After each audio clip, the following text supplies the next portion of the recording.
Nobody knows anything about anything beyond a point. Act like the casino and not a gambler. Long term is a series of short terms. Invest and forget doesn't work. The world of finance often lacks fun and humor while maintaining the essence of the subject. Most make the simplest of facts complex, but there are very few who make the most complex of things very simple. As we kickstart a brand new financial year and a brand new series, Market Mavens, we have with us the very versatile Samir Arora. He needs no introduction, but for the sake of our investors, he is the founder and fund manager at Helios Capital and has also recently launched Helios Mutual Fund in India. He's an alumnus of IIT Delhi, IIM Calcutta, and Wharton School. We welcome you to this podcast, sir, and many thanks for your time today. Thank you very much for this kind introduction. So, sir, it is often said that early childhood has some role to play in how your behavior towards money would be like, especially as far as your willingness to take risk is concerned. I'd like to understand from you how was your early childhood and when is it that you really understood your passion and competence towards money management? So I might be one of the contradictions to this thing because in the beginning, there was no interest in fund management or investments as such because my dad was in government. He was in Ministry of Health. And he had seen some cousin of ours who was very successful CA partner of AFF, AF Ferguson, which in those days in the 80s was one of the big jobs that you could get. So he said, you become a CA. But while studying in Columbus, St. Columbus, in those days used to do PCM, physics, chemistry, maths, and commerce. You could do one subject, not biology. So I was to become a CA, but I sat for the IIT entrance exam. I did not even do any coaching. One of my friends had given me past papers for 5 years, and that was the total. And I got admission to IIT. Now you're not supposed to refuse admission to IIT. So I became an engineer. There was no plan. I was 1 month before giving the exam going to become a CA. And then because I got through the IIT, the other thing was that I am in the first batch, or I am from the first batch of 10 plus 2. So in those days, because we were absolute first batch, you could go to IIT even without completing 12th. Means after 11th, you can go and you do 5 years. And after a few years, it became 4 years and you go after 12th. But if I go after 11th, which I did, I didn't even have to give the school leaving exam. So to save that I don't have to give that exam, even though you have to study the same number of years, but I don't have to prepare for the board, I went to IIT. So therefore, there is no such this thing. People come to me and say how they should become fund manager. I said, I have no idea. I never thought I'd become a fund manager. And then when I went to Wharton, I applied for many jobs. I had applied to McKinsey also and BCG. If I got a job with McKinsey, I would have been very happy that I am going to be a consultant. So I don't believe in all this super planning and super this thing. So after I got the job in Alliance Capital, I said, oh, I like equity research because I was doing equity research. Broadly, big picture a little bit, but beyond that, there's so many things that you come across in life. It is often rightly said, and as Morgan Housel also puts it, that sometimes accidents make the brightest of careers. And I think that's probably that part I agree, because I really enjoyed doing this, right. And I do it now nearly 20 hours. I mean, non-sleeping all hours. Whether US, India, there's that, reading, whatever. But I didn't know it then, because in those days, at least because we are from the early on in days of our market, when nobody thought that market was one, because unless you're from some broking family or some Bombay moneyed family, we didn't know about all these things. We were from government side and not having all these. Right, that's very interesting to know.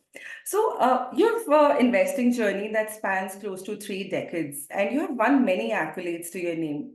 Your profile states that you've been voted as the most astute equity investor in Singapore in 2002. Helios Strategic Fund won the Best India Fund by Eureka Hedge 4 times. Helios Strategic Fund also won the Asia Heritage Award in 2018 for long-term performance, which was about 5 years long. How do you explain your journey over the last 29 years and what has changed over time? So many things have changed, but not a lot, because so I moved to India with Helios Capital, and because I had worked there for a few years, I was suddenly the boss.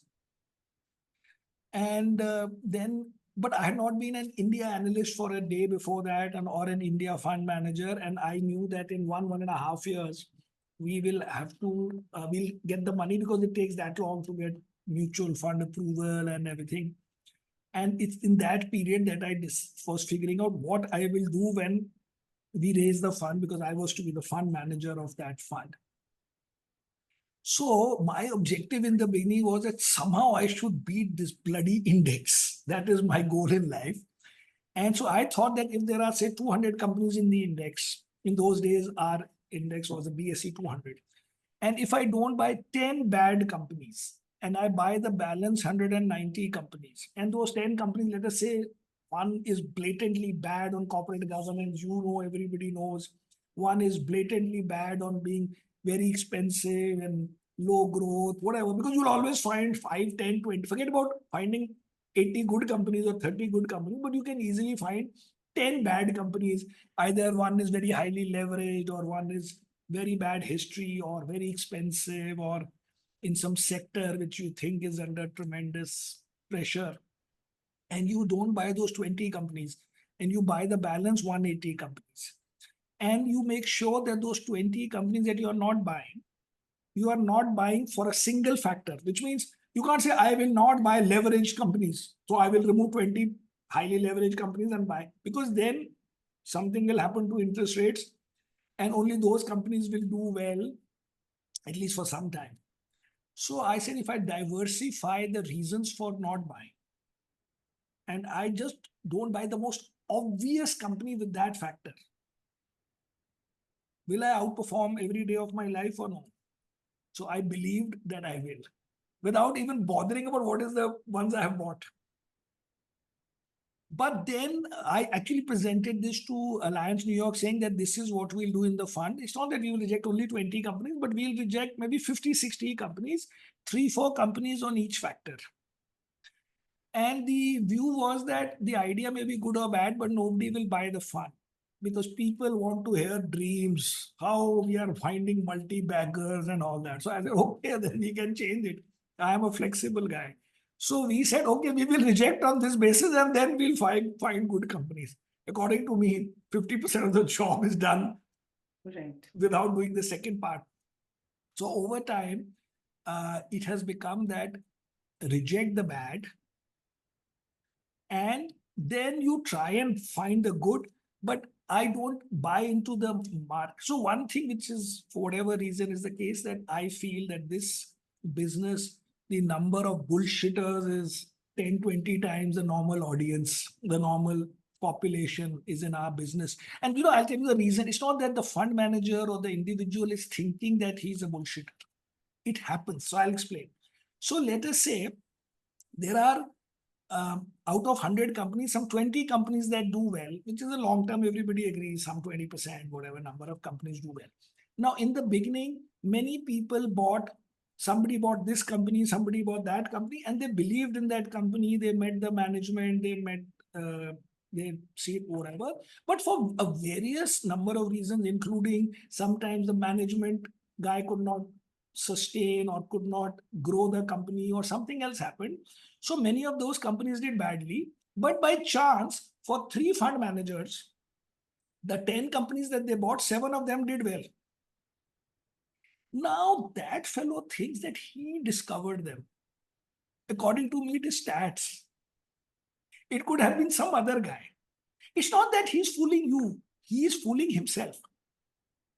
So he thinks that I did this and it worked, so he will write a book.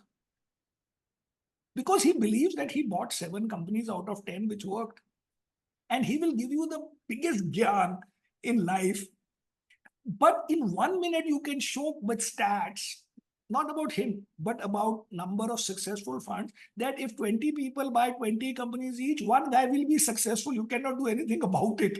And that guy should not take it away that it happened because of he did A or B.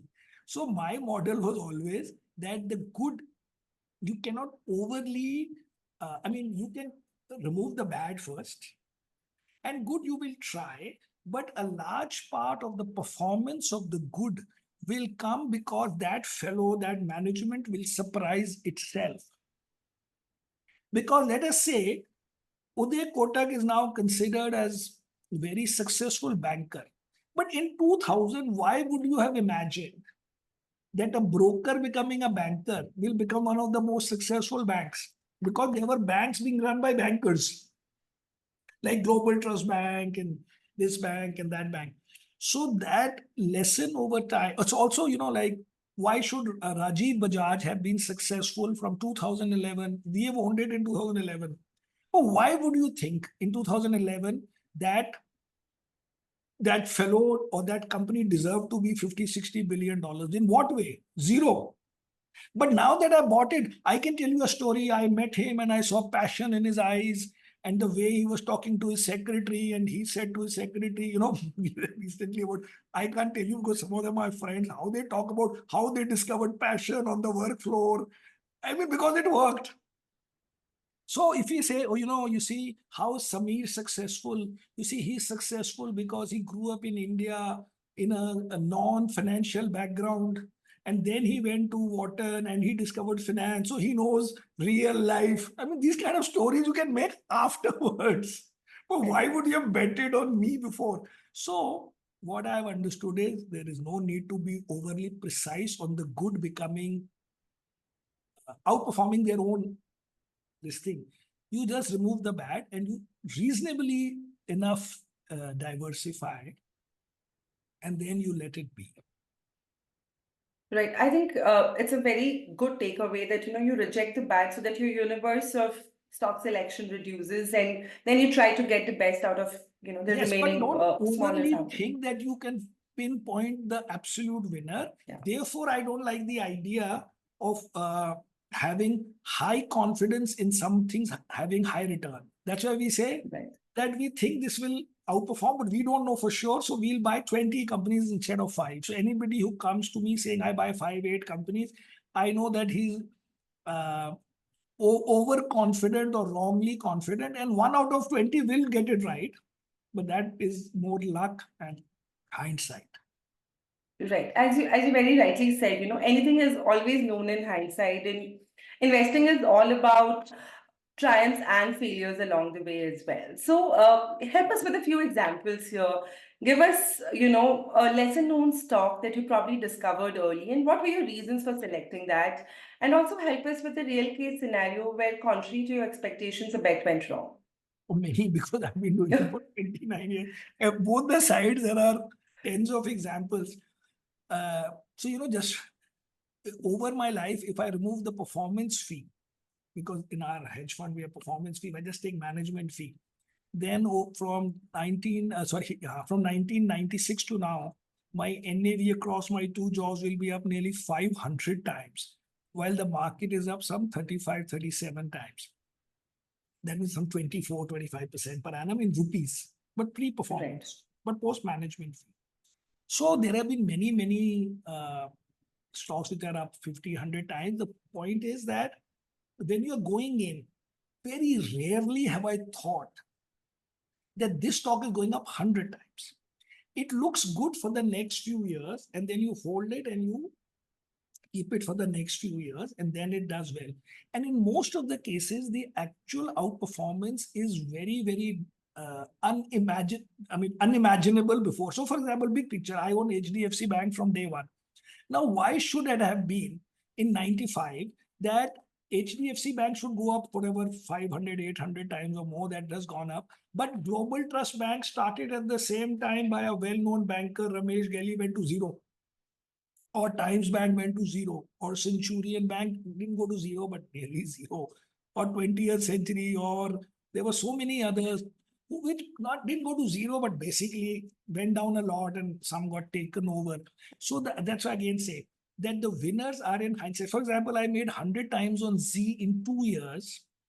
And in its life, it is not up 100 times since its IPO. So how I bought it is that I had this story or theory that in sectors where there is opening up of the sector to private companies, that the old state-owned companies will lose a lot of market share and value because it is easy to compete with state-owned.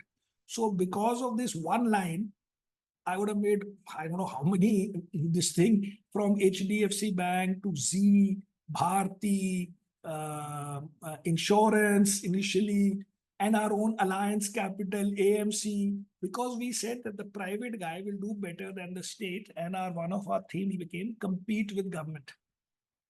So on this theme alone, we have played it for some 10, 15 years of our life. Any company where you can see that there is private and there was previously state, and then and because we only buy listed, so you have seen some years of it being around, you buy. But nothing we have bought at any stage at like starting with 8% of our fund that, oh, we have understood this. No. All these new ideas, whenever they came, maybe 2-3%. But as I'm saying, in how much, why should Z have gone up 100 times is nothing to do with opening up of India or Z versus Doordarshan. It got mixed with the TMT bull run. And it got mixed with Ketan Parekh.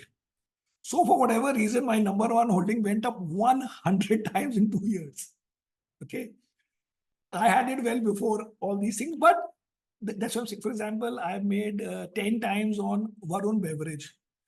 Varun Beverage, why should have gone up 10 times? Because when we were looking at it in 2019, there was no discussion on the things which we still don't know why it's gone up, but it's gone up because of a drink called Sting and how popular it has become. Point is, when you are going in, you put enough bets on the table so that some of them can do this and some of them will definitely do it. But I have never in my life ever believed going in that I have found a 50 bagger or a 40 bagger. No. Next 2-3 years, it should do like 30% would be great. And then it continues to do well. So we continue to hold it. That is how this model works for us. And on the bad side, on every point we have lost, but on the same theme of competing with government, we bought Arshia.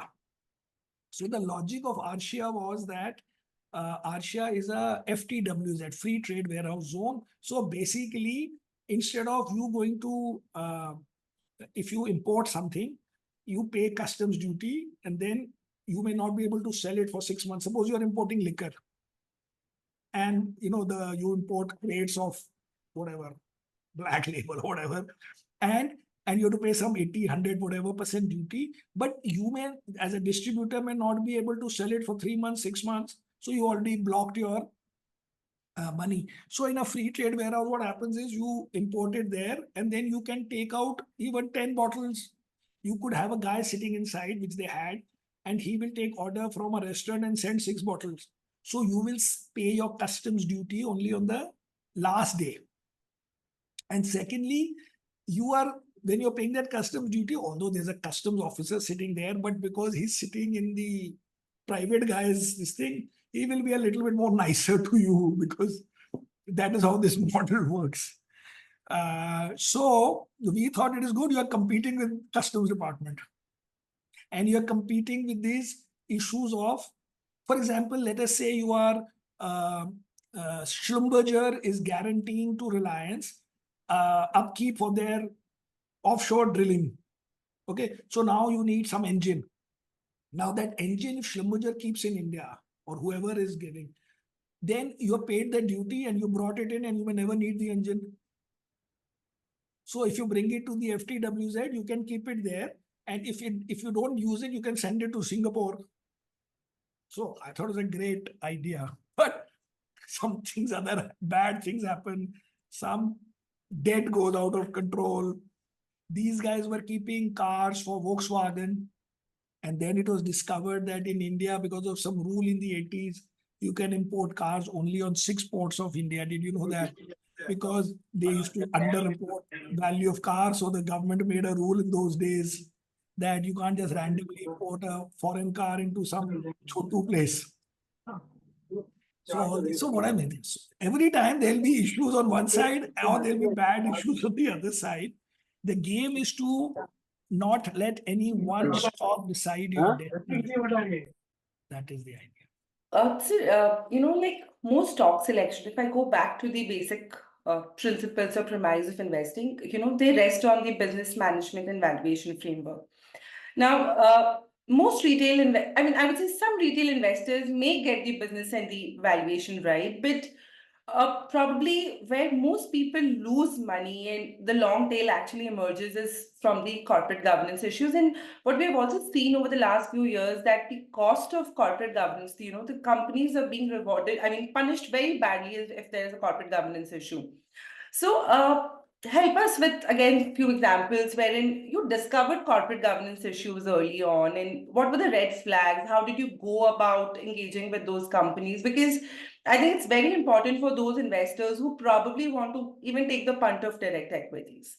So the thing is that corporate governance is the loosest of the terms, and it can only be prospectively called as not bad.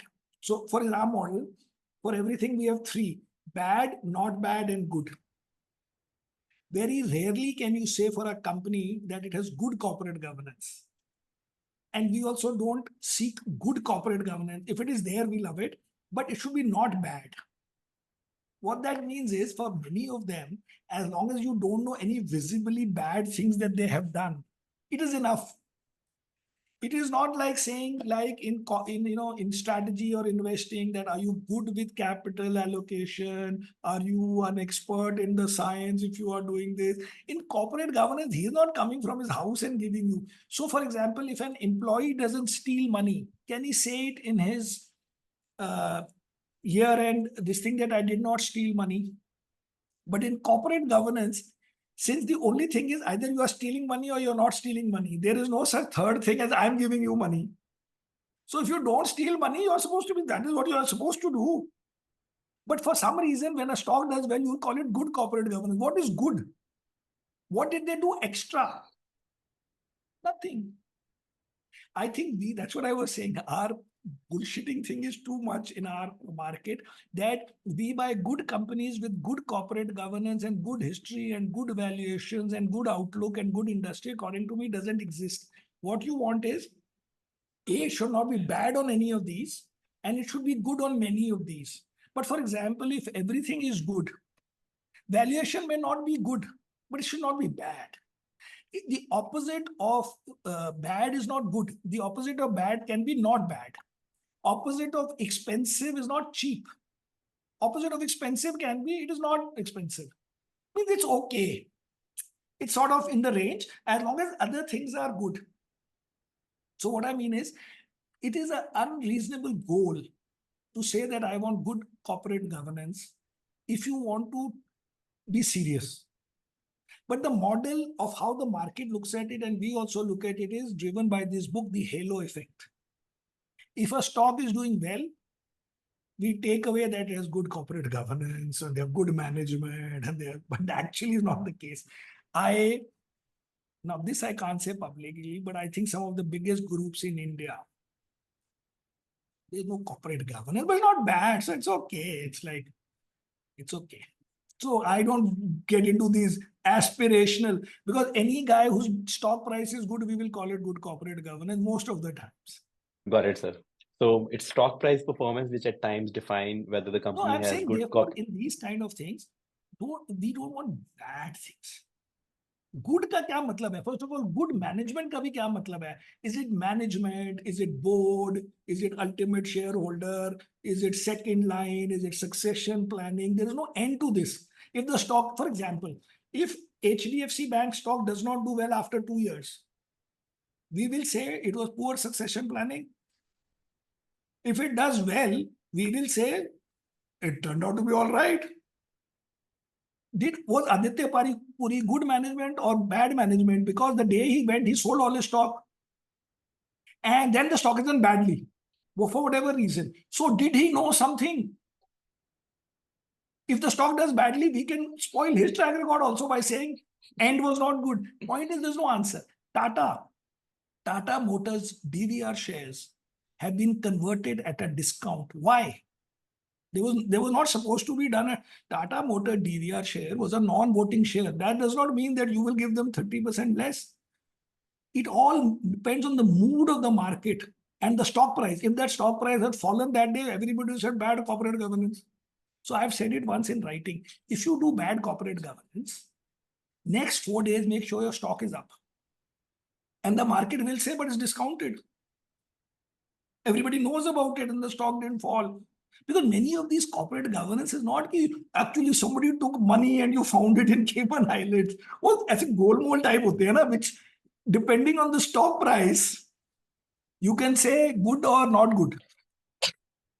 For example, if somebody announces a warrant issue, some company, if the stock for independent reason or because one guy became angry, the stock falls 5%, because you can say, oh, this management wanted to increase its stake in the company because right now the price is low. So the company has announced a warrant issue for the promoter.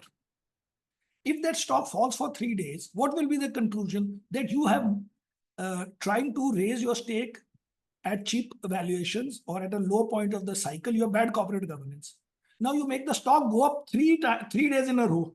You will say this guy has the only guy showing commitment to increasing his stake at this bad time. He has good corporate governance. You tell me any line, I will switch it in 1 minute. If a company CEO retires or leaves and the stock price is up, we will say good succession planning. See, he's handed over the company. If the stock falls, he's leaving at a bad time. He should have stayed 6 more months. You tell me the price, I'll tell you the story. Absolutely, sir. And I think most of us agree to it, but not many are candid enough to accept this. Correct. So that's what I was saying is the difference. right. I totally agree. Nobody agrees with me, but maybe they quietly agree. Right, sir. And so my next question is about the principles of investing. Now, we all do understand that there are some basic principles which most of the fund managers or most of the finance books propagate also. But we also understand that it's not physics where the laws are constant for centuries and the environment doesn't change with respect to those laws, because the environment keeps changing every day here. So what are some of the first principles which you live by, and how have you adopted those to the changing environment? So what we have done is that we have understood over the years that the number of companies that do well in the long term are very, very few. This is because sometimes, as I said, the sector preferences change, sometimes policies change, sometimes that individual corporate cannot sustain beyond a point, or whatever happens.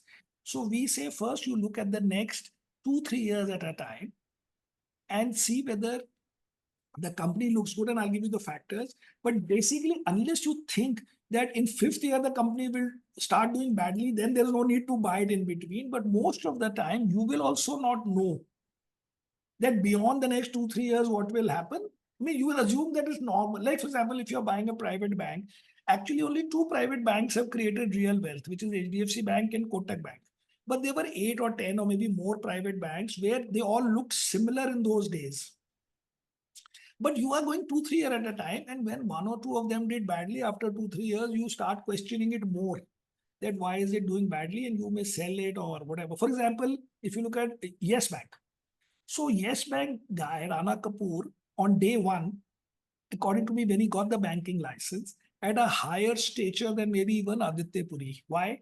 Because Aditya Puri did not get the banking license. He was working for a company which got a banking license. Whereas Rana Kapoor personally got a banking license with his brother-in-law. So in 2000, whatever, he must have got it 1 or 2. He's working for a company, I think Rabo India or something, and his brother-in-law is there, Ashok Kapoor, and both of these guys personally are given a banking license. So at that point of time, why would you think poorly of Rana Kapoor? He also has worked for a foreign bank. He's also in the finance business, and now he has got a license. And that day he himself would not have known that 8-10 years later or 15 years later, I will be doing some things which I should not be doing. He himself would not have known. So if he would not have known, how would we have known? So at that time, we will say, okay, it has these 8, which I'm going to tell you the 8 factors. But on those factors, he looks good. Sorry, he's not bad on any of those factors. He's good on these market opportunity and experience of management, blah, blah, blah. So I'll buy 2%. And then when and by the way, the stock went up 40 times, I think, from its IPO. Then in between, after a few years, you will realize maybe they are too aggressive. Maybe some employees are leaving. Maybe the guys who are leaving are saying that, there is no concern for compliance. This, that you will learn much later, maybe 7, 8, 10 years down the line. And then you may trim, run away, reduce, whatever, but that's what I mean. So therefore, we are going in saying that the company or the prospect should not be bad on any of the following 8 factors that we like. Because first we are removing the bad. The bad are on theme. I can tell you a few what that means. On industry, on a new factor we put it, which is potential for disruption. For example, we said we are not buying PVR. Don't tell us it is cheap or expensive. It is getting disrupted. We don't care that what are the other factors. If one factor is bad, we are not buying. The 4th factor is management history. This thing. 5th is accounting. And then we have valuations. And then we have what we call trigger, which is mostly related to financial results, but sometimes could be budget, some policy, something or the other. It should not be bad on any of these factors first. So when you are removing the bad, you are not left with the good. You are left with the not bad. As I said, if a management is not bad, doesn't mean it is good. It means we don't know anything bad about it. If the history is not bad, doesn't mean it is good. Because according to me, very few have good history, but they should not have a history that that there is something wrong, they got something or the other.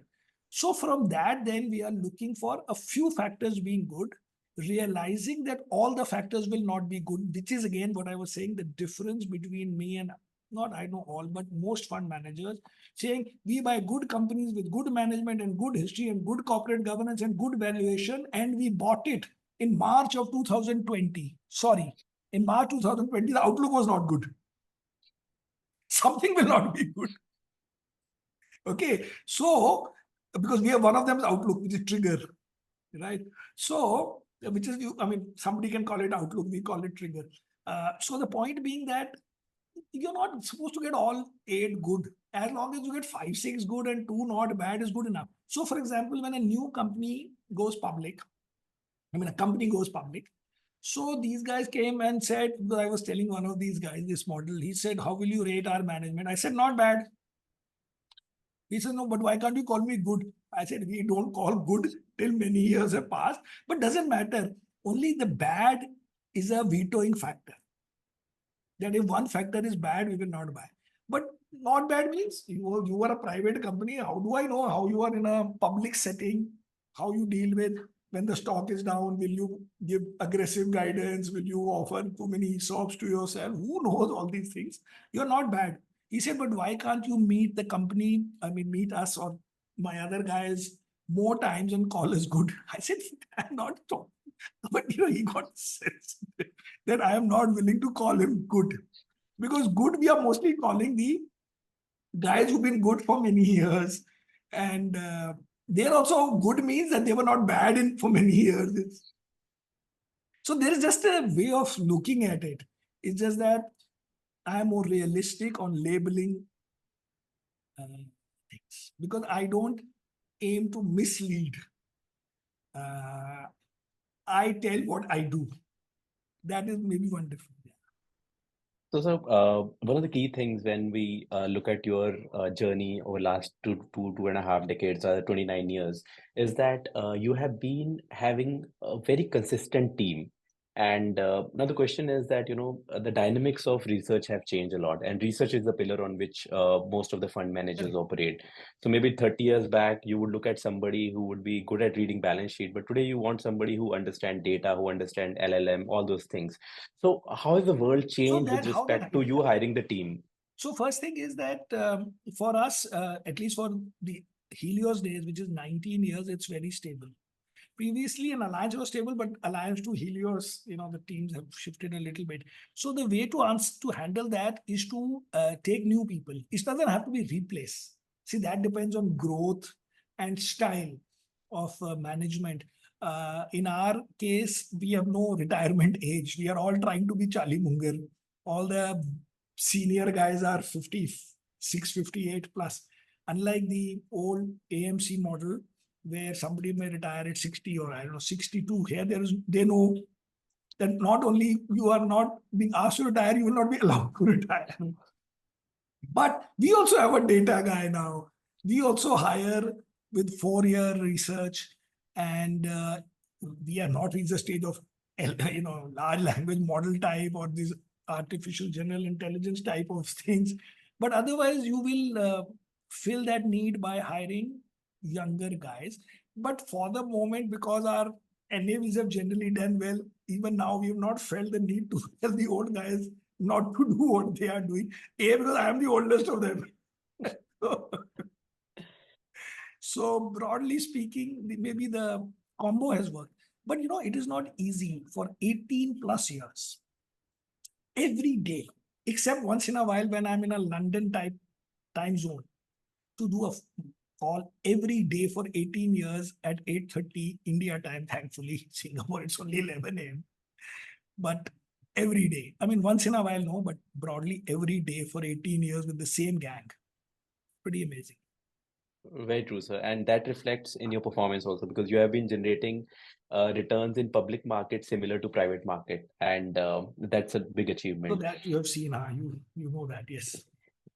So if somebody younger comes to you for a piece of advice who's starting a journey in the fund manager, though we understood that, your journey was more by accident, but you are being very humble in terms of what you are underplaying your achievement maybe. Right.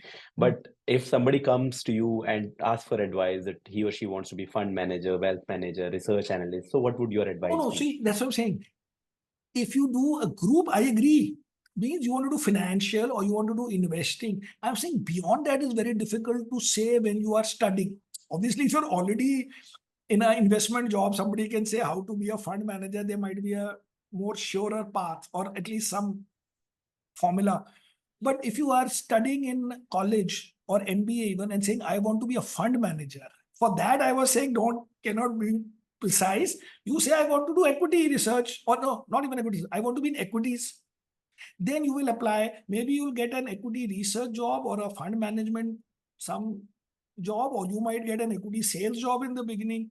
Now that time, if you don't get equity research and you get equity sales, and the alternative is something not related to equity, let's say consulting job or lever's job, what will you do? That is your real thinking. But otherwise, to be very precise and say, I want to be a fund manager while you're studying is so difficult, because in every firm, the number of fund managers to number of analysts, the ratio is maybe 1:7 or 8 or 10. And even analyst job is not easy to get because there are only maybe nowadays maybe 100 companies. So that is what I meant. But your second question is, if I am doing research, what should I do? Right. That is where I was saying that my model has delivered. But the thing is that everybody wants to discover their own, because everybody is fascinated by the fact that concentrated, for example, or knowing the company like the back of your hand is the way to make money. And I say that the insiders also don't know how good or bad their company will be. For example, when Steve Jobs died in 2011, his number one holding was Disney. He had nearly zero Apple. Now, why didn't he know? By that time, the phone had been launched, iPod had been launched. This was 2011. He joined, I think, in 2000 or something. So he's been there 10 years. Why didn't he know that I am sitting on a company which is going to become $3 trillion? So I should sell my Disney shares, which he had got for selling Pixar. And same way the other way around. I tweeted a few days ago that the Netflix, whatever his name is, wanted to sell Netflix for $50 million to Blockbuster Video. And Blockbuster refused him. So why didn't the founder, promoter of Netflix know that I am sitting on a gold mine? But when some investor buys it, they say we are believing in this. When Microsoft क्या नाम है, Satya Nadella came. He came in 2014. The stock is up 10 times. Okay, from 300 billion market cap to 3 trillion or something. Bill Gates was the chairman of the committee that appointed him. And Bill Gates did not keep his shares of Microsoft. He has very little, I think some 20 billion of Microsoft shares. But anybody else who buys Microsoft says, I'm betting on Satya Nadella. Whereas the guy who appointed him did not bet enough on him by at least keeping the shares that he had. Forget about the shares he might have sold before. Nobody knows. So if they don't know, you becoming a fund manager, don't know. But you can broadly define an area that I want to be first in finance. Secondly, I want to be in investments. Third, in investments, I'm not a debt guy. I'm an equity guy. So I want to be in equity investments. After that, it depends on so many factors which you try. And if it doesn't, go to the next one and feel equally happy. Understood, sir. I think so. Your approach has been very, very similar with respect to portfolios also. You are saying that be diversified. There's no harm in playing on a wider set of bets, be it career, be it life, be it education. For Right. example, this guy was absolutely right. अपना किसने बोला ये संजीव सान्याल ने. You are spending 5 years on being IAS, joining the IAS. It means you're not diversified. It's too long a time for a super low probability event. That is why if you look at the guys, of course, you don't see the guys who did not get in because they have spent 3, 4, 5 years of their life working, and or the quota guys, how many guys are going there because the frustration you don't see. It's the same thing. You don't see in the market the guys who concentrated and did badly because you are not seeing them because their CEOs fired them first day. So nobody's seeing them. तो वो आपको story खाली successful वालों की मिलती है. वो 12th fail उसी की मिलेगी जो बाद में सक्सेसफुल हो गया. What about a guy who tried and never worked? उसकी स्टोरी कहाँ है? But that is 90%. In some cases, 98%. Because suppose that 2% is the उनकी स्टोरी क्या है? But they are part of the story, no, of the denominator. With this, we are toward the end of our podcast. And since we've got an opportunity, I would have maybe 4 to 5 rapid fires. Okay. So to start with, India or US? For Investing. for investing. India. I have both. Bottom up or top downs? If I was alone, top down. Growth or value? Growth. So one important sector which everyone is missing at this point of time. Not sector, but company. HDFC Bank. Got it, sir. And a contra bet which you would want to take at this point of time? Would it be My same number HDFC one Bank? holding is a contra bet. It doesn't go up. Right, sir. And so lastly, one book which you would recommend to everyone. Halo Effect. And you which is a mentioned that book during on our this thing on conversation. how performance determines everything you say about anything. Got it, sir. One of the best And so books. with this, we come to the end of our conversation, and it was really enlightening, humorous, you. and with a lot of insights. And if I Thank have you. to summarize a few key learnings, first one and most important, instead of focusing on right companies, first step should be focusing on removing the wrong companies or not so good companies, so to Correct. say. Large part of performance of good stocks is because those companies surprise themselves Yes. and not for any other reason. No, not for Success, any other reason. nahi. Point is, you don't know. Of course, they have to work correct, hard on it, but absolutely, everybody starts quite seriously, and then some are able to sustain and become Kotak Bank and HDFC Bank, and some fall by the wayside, because they did something wrong, or the environment turned, or something happened in the firm, or something happened which till 3 days before they were also trying equally hard. For example, Lehman right, Brothers went bankrupt, but the day before, one phone call, if it not, you see that, read that book, Too Big to Fail. One right, phone call, if it not came, it came from, I think, the UK Federal Reserve guy to Barclays saying, don't buy. Otherwise, it would have been saved and we would not have had a 30% fall in our market. So one day before, the deal had happened and then was reversed. Nobody knows. That's why I said, don't bet on anything. I know everything. Nobody knows everything. If you are, but enough broadly speaking, and once in a while something will go wrong. But to survive is to win in life also, but particularly in our market. We talk about long-term compounding. For long-term compounding, you have to be there for the long term.